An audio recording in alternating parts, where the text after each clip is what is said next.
Vengo de Colombia, de Cali, una ciudad muy hermosa. Y Santiago también es muy linda. Pero vengo de una ciudad muy bonita y pues estuve hace pocos días conversando con unas hermanas de la iglesia, estuvimos compartiendo y contándoles algunas cosas, unas experiencias que he vivido y me han pedido que las comparta esta noche. De verdad que para mí es un privilegio poder hablarles de eso porque veo aquí muchos jóvenes, muchas damas. Sé que se viven circunstancias en la familia y a veces uno necesita una palabra de ánimo, de fortaleza, de saber que tenemos un Dios grande y poderoso que cumple su propósito. Amén. Bueno, hablando con ella les contaba que vengo de una ciudad donde hay un alto índice de violencia. Hace poco tiempo estuve en uno de los cementerios de la ciudad y la mayoría de, ¿cómo le llaman acá? Epitafios o los lápidas, eran de jóvenes que no superaban los 24 años, la mayoría. El promedio de muerte violenta es alto. Para darles un ejemplo, en un grupo de amigas que crecimos juntas en el barrio, de 10 a 8 han perdido hijos, hermanos o esposos de forma violenta. Y pues yo no fui la excepción. Yo tuve 2 hijos, Juan Manuel y Mónica. Ellos fueron en Colombia cuando una mujer tiene hijos sin el padre, allá se llaman madres solteras. Entonces yo tuve mis hijos y ellos crecieron a mi lado, solos, sin el padre. Pero tuve la gran bendición de conocer al Señor cuando mis hijos todavía estaban pequeños. Mi hija tenía 12 años y Juan Manuel tenía 10 años. Desde que conocí la palabra de Dios, Dios me enseñó algo muy importante que fue creer en sus promesas, creer que Él cumple su propósito. Cuando mis hijos comenzaron a crecer y fuimos avanzando en la palabra de Dios, empecé siempre a pedirle a Dios que me diera estrategias para ganar a mis hijos, para que ellos buscaran siempre de Dios, que fueran fieles, que crecieran en el conocimiento de su palabra, porque había una carga en mi vida por mis hijos de que ellos no vivieran la misma experiencia que yo había vivido. Uno siempre quiere lo mejor para sus hijos, ¿verdad?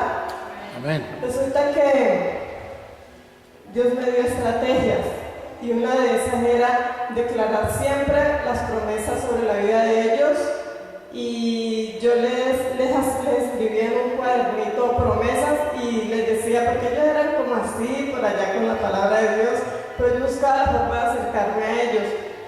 Entonces en una noche orando, Dios me mostró que creara esos cuadernos y que allí escribiera promesas, y me acerqué a mis hijos y les dije, estos cuadernos se los voy a regalar y aquí ustedes van a encontrar siempre una promesa cuando se sientan solos, si no quieren hablar conmigo, cuando quieran que Dios les hable, abran el cuaderno que allí van a encontrar una promesa. Y así fue. Pero como Dios es fiel, pero nosotros somos infieles, yo dejé esa estrategia. La estuve haciendo por un tiempo y abandoné esa estrategia. Tengo que reconocerlo porque Dios sabe que. Entonces, yo siempre allí les escribía y fui descuidándome espiritualmente hasta que me aparté de los caminos del Señor. Y uno tiene que ser consciente, hermanos, que cuando uno conoce de Dios, uno tiene que saber que si uno se aparta, uno tiene una herencia con sus hijos, ¿cierto? Que lo que uno alcance de parte de Dios, eso va a alcanzar a sus hijos. Pero cuando uno se aparta, también eso trae consecuencias sobre sus hijos y sobre las personas a las que Dios le ha entregado pues como para cuidar espiritualmente. Resulta que me enredé en las cosas del mundo y Dios tuvo que permitir que en mi vida pasara algo terrible para yo volver a Él. Como dice Él en su palabra, en Oseas dice: le llevaré al desierto y allí hablaré a su corazón. Dios tuvo que permitir que yo llegara al desierto para hablar otra vez a mi corazón y volver a seducirme. Y resulta que cuando mi hijo tenía 12 años ya, yo no me daba cuenta de lo que estaba pasando en la vida de él. Y resulta que él comenzó a consumir droga allá en Cali y solo me vine a dar cuenta 3 años después, cuando él tenía 15 años. Cuando me di cuenta, mi vida tomó un volco total. Eso fue algo para mí, no sé cómo expresárselos, cuando me di cuenta que mi hijo consumía drogas. ¿Por qué? Porque yo estaba muy relajada, muy tranquila, porque me había apartado de Dios y no había pasado nada. Todo seguía normal, yo seguía creyendo en Dios, pero no iba a la iglesia. Yo pensaba que todo estaba bien y como que cualquier día uno vuelve y se reconcilia con Dios, ¿no? Dios misericordioso, como que un relajamiento así todo raro. Entonces Dios tuvo que permitir esta circunstancia en mi vida. Volví a buscar de Dios de una forma más fuerte, pues había un motivo, ¿no? Que era la restauración de mi hijo. Y comencé a buscar de Dios de una forma muy tremenda. Comenzó Dios a poner carga en mí en la parte de la intercesión. Hubo una manera en la que Dios respondía a mis oraciones y era que cuando había una situación fuerte con mi hijo, yo tenía que interceder por otras mujeres, por otros jóvenes que estuvieran viviendo la misma circunstancia, y allí Dios se movía con mi hijo, hacía cosas maravillosas. Y eso fue un proceso de años, pero yo siempre declaraba la palabra de Dios sobre mi hijo, y mi hijo además lo peor. Las cosas se ponían más difíciles. Yo decía: Señor, yo reconozco que pequé. Yo siempre le decía: Señor, pero aquí estoy. Yo sé que tú restauras mi vida, restauras la vida de mi hijo. Comencé a declarar palabras sobre mi hijo. Yo sabía que mi hijo venía de consumir droga, hermanos, y me acostaba al lado de su cama, empezaba a acariciarlo, a darle tanto amor a mi hijo, y él me decía: mamá, el amor que usted me da es lo que a mí me fortalece para no ir más a donde podría estar ahora.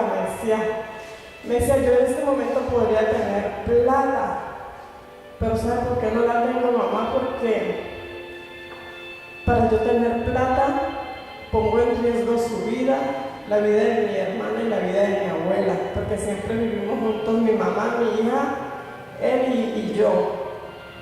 Y él me decía: si yo hago algo, yo sé que yo consigo plata, pero la vida de ustedes va a correr peligro, y ustedes a mí me aman demasiado, y el amor que ustedes me dan es lo que a mí me da fuerzas para seguir adelante.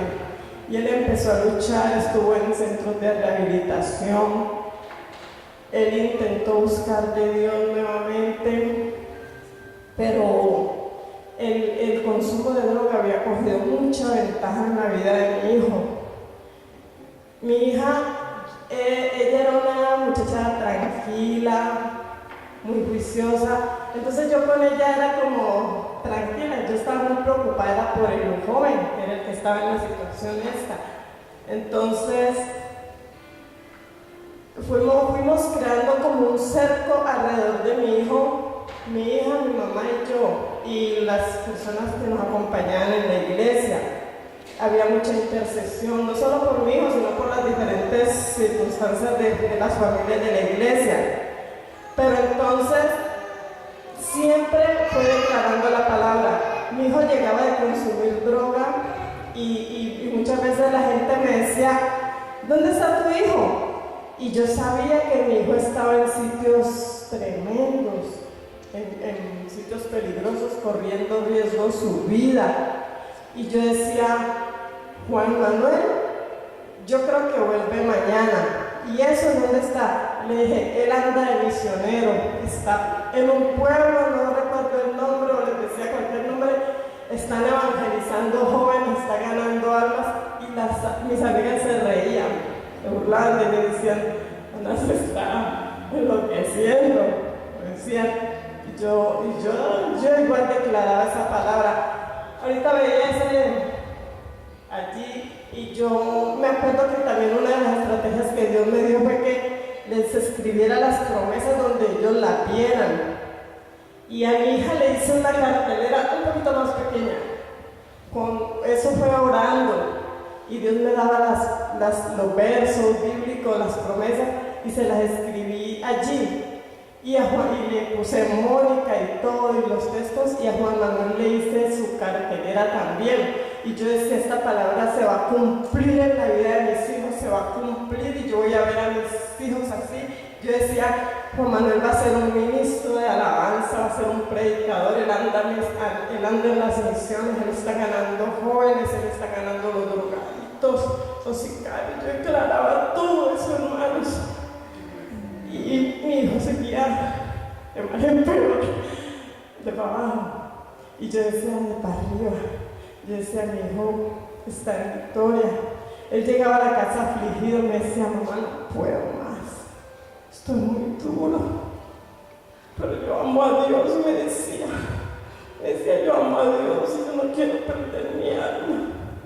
Yo le decía, no la vas a perder porque Dios va a cumplir su propósito en vos, hijita. Y él cumplió 20 años en esas circunstancias. Hermanos, y un día yo tenía una exposición de vestidos, había hecho unos diseños bien bonitos. Ese día para mí fue un éxito, un desfile bonito, una cosa muy bonita. Y cuando estábamos clausurando ese desfile me llaman a mi hija, estábamos las dos allí y me dicen, tu hijo ha recibido un disparo en la cabeza. Nosotras corrimos cuadras enteras, las dos, corríamos por las calles buscando un transporte para llegar pronto al hospital. Cuando llegué al hospital, mi hijo todavía estaba vivo. Le dije, Juan Manuel, tú sabes en que Dios hemos creído. Tú sabes en que Dios hemos creído. Yo te amo, pero Dios te ama. Y ahora en este momento solamente tú puedes hablar con Él. ¿Por qué les cuento esto? Porque un mes antes de eso, Juan Manuel me dijo, mamá, estoy preparada. Le dije, ¿por qué? Me dice, allá en Colombia se utiliza una frase que es cortar. Me dijo, porque Dios me va a cortar. Le dije, no hables de eso. Le dije, no hables de eso, porque cuando él empezó a hablar cosas así como muy profundas, yo como que hacía así, ¿no? Le dije, no hables de eso, mamá, porque yo sé que Dios va a cumplir sus promesas en tu vida. Me dijo, no, mamá, esté preparada. Me dijo, bueno, ¿sabe qué? Prepárenme todo para tener un encuentro con Dios. Yo le dije, bueno, listo. Entonces en Cali se realizan encuentros de jóvenes, de adultos o de niñas. Y yo le dije, pastor, no, mi Juan Manuel va a ir al encuentro. Me dijo que le preparara todo, que iba para el encuentro, y había invitado a otro joven que también era drogadicto.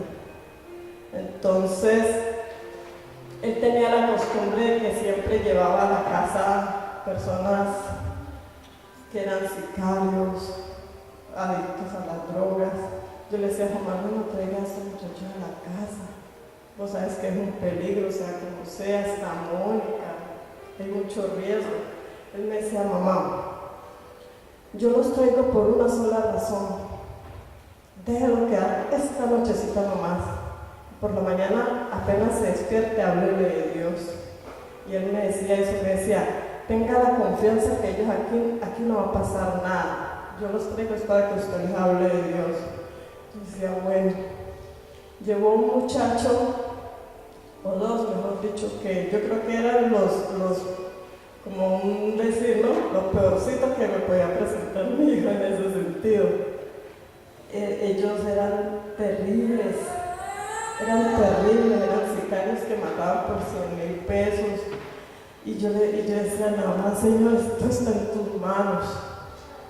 Y bueno, le compartíamos la palabra a esos muchachos cuando se despertan, que uno los cogía ya lúcidos, porque claro, llegaban bajo efecto de drogas. Él les decía, los voy a llevar a mi casa, pero antes de llegar a mi casa, apagan cigarrillos, botan cajetillas. A mi casa no entra nada de eso, que con entrarlo a usted es suficiente. Y así hacían. Si alguno quería un cigarrillo, se tenía que salir de la casa. Él tenía sus reglas para los amigos, ¿no? Les decía, si me buscan para un negocio, no vayan a mi casa. Mi mamá nos daña los negocios. ¿Que cómo así? Es que mi mamá ora. Entonces los muchachos no lo buscaban para el negocio, no iban a la casa. Cuando ellos llegaban a la casa, yo decía, Señor, estorba el pecado. Señor, destruye todo plan del diablo. Y siempre yo parecía loca para el mundo, ¿no? Y siempre estaba desatando, rompiendo, dañándole planes. Y llegaban y nomás me miraban así, vamos a volar a otro lado, decían. Pero todo eso tuvo sus consecuencias. Un día me dice él, voy a tener ese encuentro, pero voy a llevar a Anderson. Era otro joven también, así. Anderson dijo, está bien. Resulta que ellos, después de la muerte de mi hijo, me di cuenta que ellos habían hecho un pacto. Ellos dijeron, vamos a darnos una oportunidad. Vamos a darnos una oportunidad, Anderson. Y si Dios no hace algo por nosotros, hacemos un pacto con el diablo. Y ellos habían planeado eso, inducidos obviamente por otras personas que practicaban el satanismo, para el 6 de junio del 2006. ¿Se acuerdan que fue ese alboroto que el año del 666, el mes 6, el día 6, bueno, todo ese día? Entonces, un mes antes de suceder todo eso, me dice mi hijo, mi mamá está preparada porque Dios me va a cortar. Y yo le dije, bueno, le corté el tema, no quise escuchar lo que él me quería decir, se los confieso, me dio temor, me dio miedo, porque lo vi como así. Y él había estado todos esos días metido en la pieza de él, en su habitación, pues, con una Biblia que yo le había regalado. Y siempre él era allí, melancólico, como triste, y entraba, salía. Entonces nos fuimos a una vigilia con mi hija. Me dice mi hija, siéntese adelante, Ana, porque Dios le va a hablar. Y yo le hice caso a mi hija, me fui a la primera fila. La noche de esa vigilia había llegado un joven de 24 años, un profeta a la iglesia, y hace esta pregunta: si Dios te quita lo que tú más amas, ¿lo seguirás amando? Y yo tenía los ojos así cerrados y yo tuve como una visión donde yo vi a mi hijo en el ataúd. Y yo en esa vigilia comencé a llorar y yo decía, Señor, no. Y volví y preguntaba al predicador, pero no directamente a mí, pero yo sabía que Dios me estaba hablando. Y decía, si te quita lo que más ama, lo seguirás amando. Y yo lloraba en el suelo, yo decía, a Juan Manuel, no, porque no sé, Señor, si yo te siga amando. Porque uno tiene que ser sincero con Dios. Dios conoce el corazón, hermanos. Yo dije, yo no sé si pueda seguirte amando, Señor, igual. Y eso estuvo así como 10 minutos hasta que finalmente yo dije, está bien, Señor, que se haga tu voluntad. Pero yo lloraba, hermano, porque yo sentí en esa visión, yo arrancar un pedazo de corazón, yo no sé. Eso sucedió un viernes y a los 8 días mataron a mi hijo. Mi hijo me había dicho: mamá, si yo voy caminando por la calle y yo recibo un disparo, se me pasa la cabeza, si yo tengo tiempo de hablar con Dios, en ese momento Dios me perdona, yo me voy con Él. Le dije: sí, Juan Manuel, por lo que he leído en la palabra, mientras haya un arrepentimiento sincero, Dios no va a quitar su mirada. Pero yo le repetía: pero Dios tiene un propósito, Juan Manuel, no te pongas a hablar de eso. Y resulta que cuando hirieron a mi hijo recibió el disparo en la cabeza, porque iban según un testigo, iban a robar o habían herido a alguien y él intervino. Porque él decía: si yo veo matando a una persona, ¿yo cómo voy a permitir que esa persona...? Él decía: nos matan a los dos, porque él en sí no le tenía miedo a la muerte, él le tenía miedo a perder su alma. Él me lo había dicho claramente. Y él me decía: mamá, yo le estoy pidiendo a Dios que me corte, porque yo con esta vida no puedo. A mí la droga me cogió ventaja, porque él empezó muy niño. A mí me cogió ventaja y yo no puedo con esto, pero yo no quiero, yo quiero estar con él, yo no quiero perder mi alma. Cuando llegué al hospital, que él todavía estaba vivo, yo empecé a orar para que Dios hiciera un milagro. Yo oraba, yo le decía: Señor, haz un milagro. Yo me arrodillaba en ese hospital, la gente pasaba y me miraba, y yo oraba y oraba, y yo no escuchaba ni a Dios, hermanos. Y Dios tratando de hablarme, llegó una señora y me dio un Nuevo Testamento, porque yo volví sin nada para esa clínica, y empecé a leer la palabra, y Dios me habló y me dijo: ve y ora por él. Entonces entré a la UCI, a la unidad de cuidados intensivos, y el Espíritu Santo me guió en una oración que fue el Salmo 23, y yo comencé a parafrasearlo, ¿no? Y yo le decía: Juan Manuel, el Señor es tu pastor, nada te faltará. Y ese aparato que les conecta, porque él estaba entubado, eso se movía y se aceleraba. Cuando dejaba de orar, él se quedaba calmado. Entonces fue como una señal, ¿no? Yo seguí orando por él, y se lo entregué al Señor. Yo dije: está bien, Señor, yo te dije que se haga tu voluntad. A la media hora después de hacer esa oración con mi hijo murió.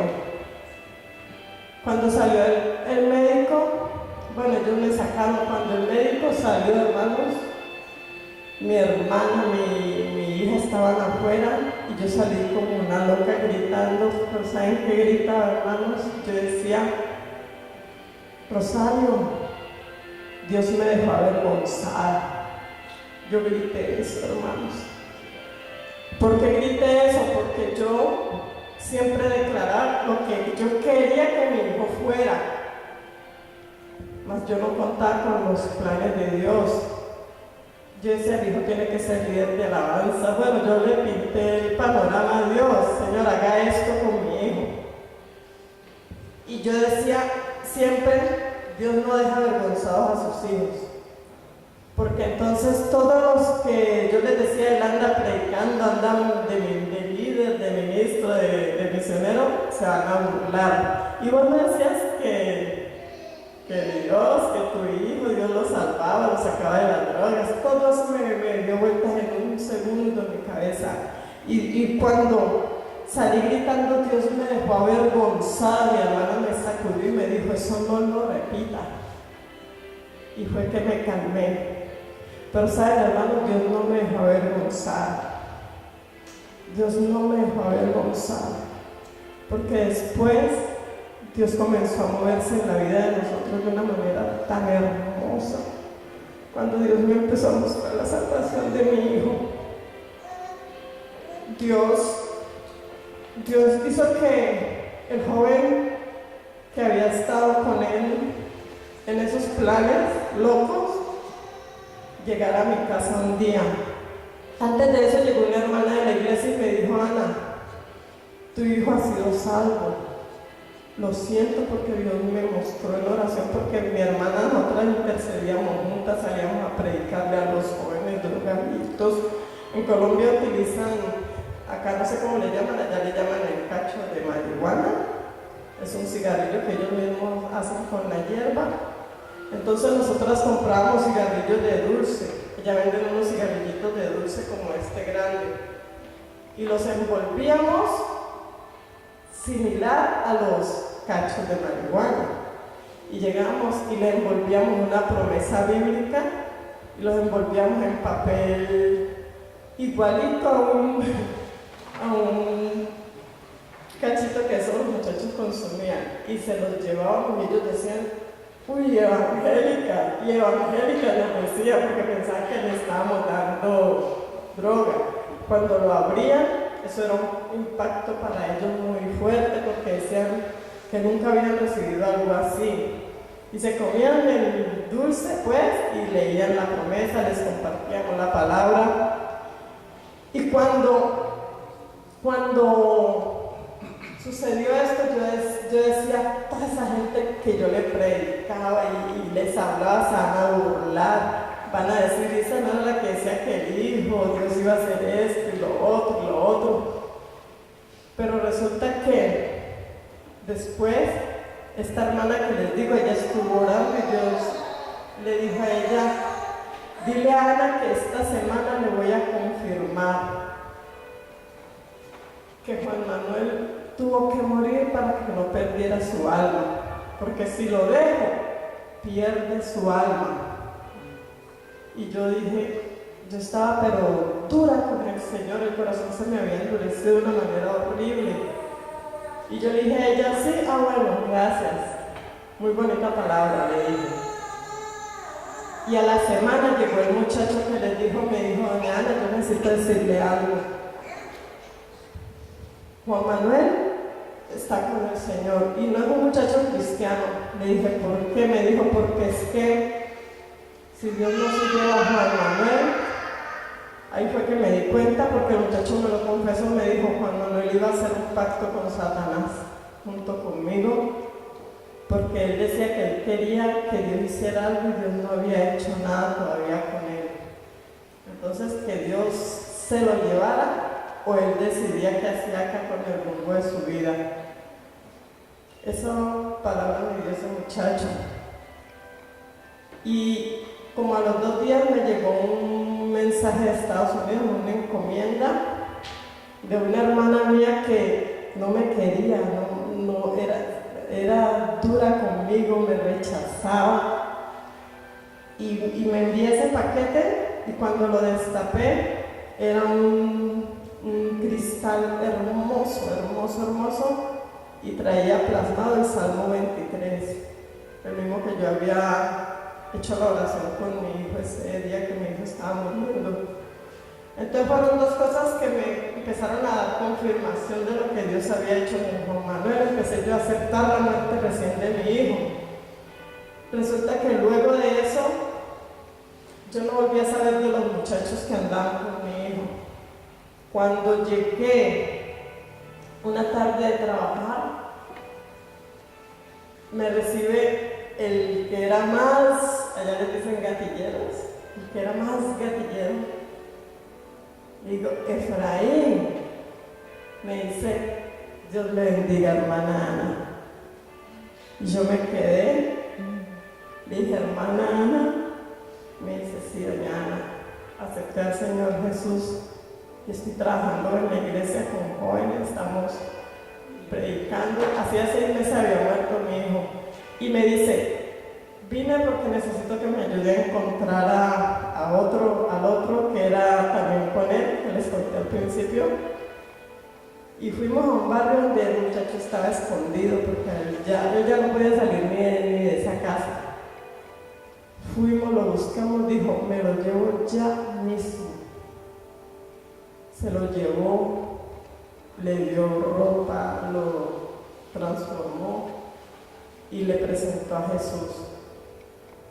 Como a los 2 meses volvieron los 2 y se habían convertido. Él también se había convertido al Evangelio. Y ese día me dieron la noticia que a mí me dio más alegría en mi vida. Me dijeron, hermana Ana, pues ya me era doña Ana, hermana Ana, queremos decirle algo. Para nosotros esta nueva vida es maravillosa, es hermosa, es la mejor vida